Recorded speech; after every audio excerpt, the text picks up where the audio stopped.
Okay, my beautiful black people, I want to show you something.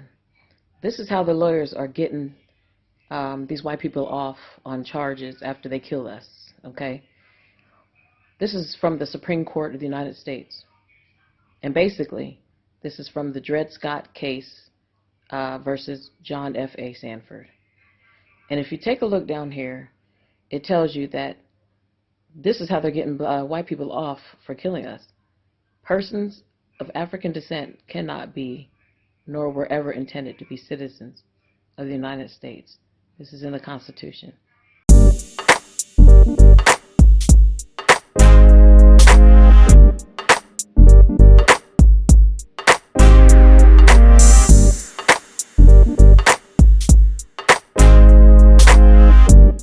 Yo, what's up with YouTube world? I want to thank you all for tuning into my channel, Breaking Silence with the Quiet Guy. I am Will Robinson. I am the Quiet Guy. Now, as we all know, in recent years, we've been devastated by the injustices of innocent African American people being killed by the hands of police, notably Caucasian police. These incidents have caused many protests in many forms. We go back to Colin Kaepernick and his famous kneeling during the national anthem, which resulted in the movement, most notably the Black Lives Matter movement. So that's what I want to talk about here, because I'm hearing like many proclamations about BLM being a terrorist movement and they're doing nothing but causing trouble, trying to make it seem unnecessary. So that's why I entitled this video, Why Black Lives Matter, because it seems as these proclamations are questioning why BLM is even necessary, and that we need to include all lives and not just black lives. So my title is not asking why. I'm here to tell you why. So why Black Lives Matter, and here's why. But before I continue, if you like the Quiet Guy to keep breaking his silence, feel free to like and subscribe to the channel. And as always, I will continue to break out the content doing just that. All right, now this is the portion of the show I like to call the elephant in the room.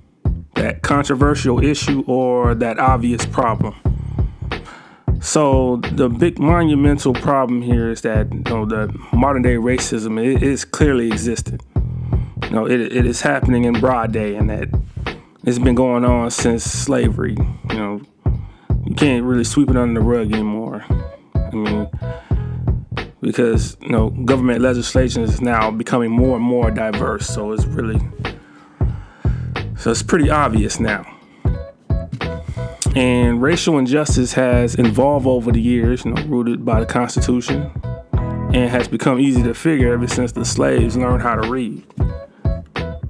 Okay, now what I mean by rooted by the Constitution, according to the 14th Amendment, as you saw in the beginning of this video, according to the 14th Amendment of the Constitution, that after the famous Dred Scott and Sanford case, that people of African descent was and is never meant to be U.S. citizens.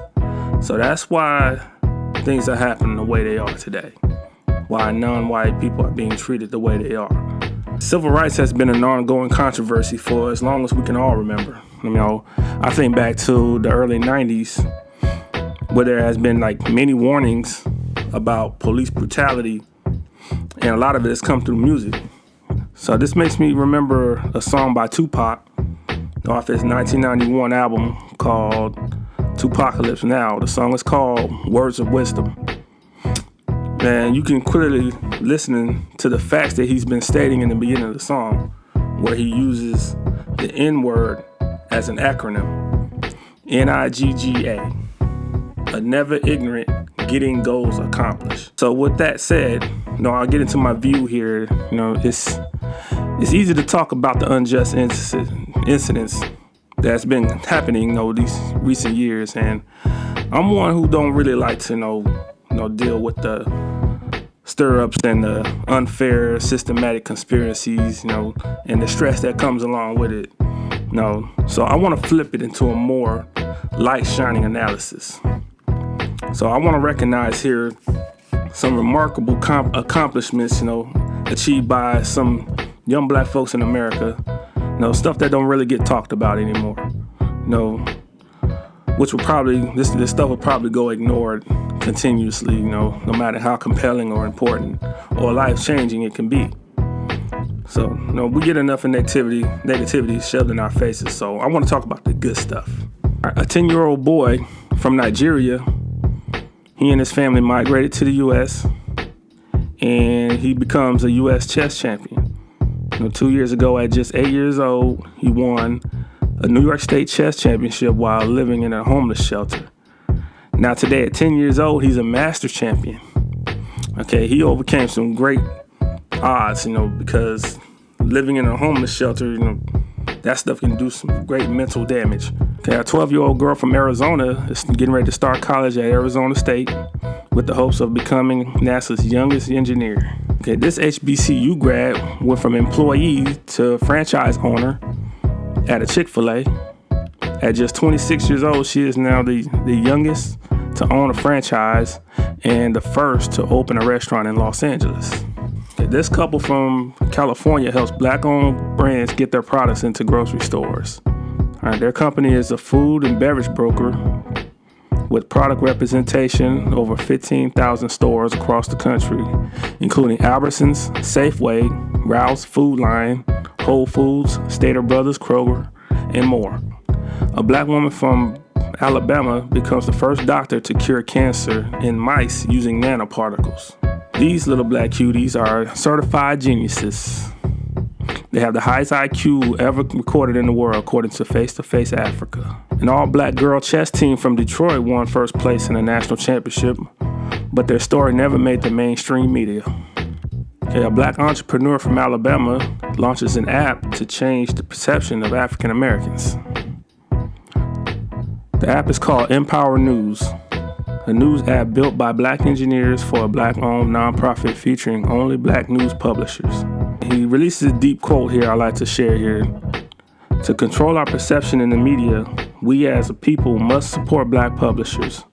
While there are a few similar news apps out there, none make it more simple to support only black-owned publishers.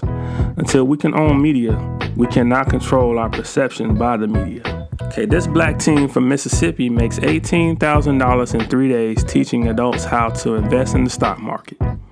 At just 13 years old, he is already an established entrepreneur, published author, and motivational speaker. An 18-year-old from Waterbury, Connecticut, was hailed as a hero after saving the lives of 4 people, a mother and her 3 children, from a burning car. Ivy League schools, in which 8% of their combined students enrolled are black, graduates a little over 90% of its black students. Harvard University, which has the most black students enrolled and the lowest acceptance rate, graduates just under 95% of its black students as of 2019. The majority of them majored in law. Harvard Law School is one of the highest honors in the field, second only to Yale University among the Ivy League schools. So I mention these things, to show the importance of lives in general, not just black lives. Just like any other race, black people do live their lives for something impactful and great, and not just for the lives of crime as we're often perceived as. Okay, Ahmaud Arbery was enrolled in school to become an engineer. Botham Jean was a business major who was highly involved in the church. Both these guys killed over probable cause. So I ask here, is there a reason to kill a man who think you might be carrying a weapon? Does probable cause merit this reason? Does probable cause apply to a hillbilly who was likely carrying a gun in his pickup truck? Okay, I'm not trying to throw anybody under the bus, but something to think about here. Let's not forget the security guard in Chicago who was killed after subduing a gunsman. When the cops showed up, they killed him instead of the gunsman. So, all right, let me just clear one more thing up before I go here. Antifa is not to be mixed up with BLM. Okay, I believe Antifa was created to sabotage the positive message that BLM stands for. Antifa is like a computer virus, okay? They're a group of hoodlums with nothing better to do, and they have no association with BLM whatsoever. So don't tie them in there. All right, so that is it, y'all. I want to thank y'all again for watching. Don't forget to support the content. Subscribe, hit the like button so the quiet guy can continue to break his silence. All right, be safe and God bless.